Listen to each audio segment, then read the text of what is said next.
Musdalifah, apa yang kamu suka dari sosoknya Fadel? Ya karena tadi pertamanya kan ketemunya nggak langsung aku langsung nikah kan. Ya perkenalan dulu, ketemu dulu, terus kenalin anak-anak. Kan pendekatan dulu. Jadi dalam 1 tahun itu kita harus pelajari dulu. Ya alhamdulillah dengan kita saling mengenal, dekat dengan anak-anak, bisa mengayomi, sayang. Itu yang buat kamu memilih Fadel? Karena kan anak-anak saya waktu itu masih pada kecil, butuh figur seorang bapak.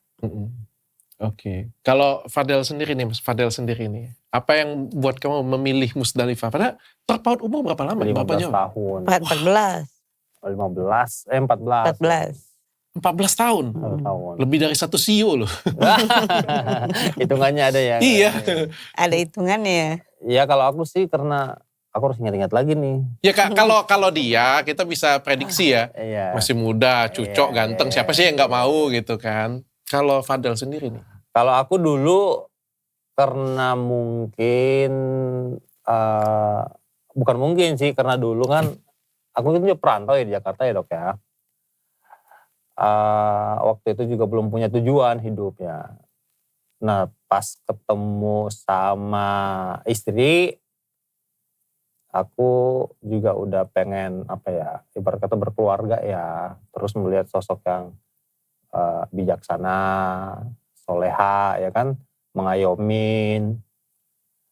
Di situ timbul tuh walaupun kita nggak melihat dari fisik ya, jujur aku nggak ngelihat dari fisik, aku tuh lebih melihat kecocokan dari rasa gitu loh, dari pribadi, sifat gitu, karakter.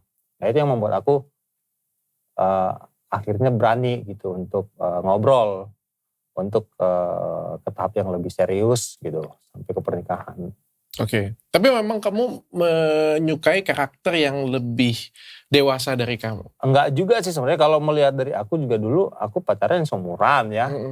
Seumuran, lebih muda gitu-gitu aja.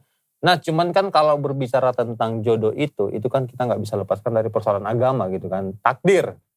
Ya mungkin Allah menakdirkan saya, udah Fadel kamu sama yang lebih tua jodohnya. Ya udah kita terima, kita jalani.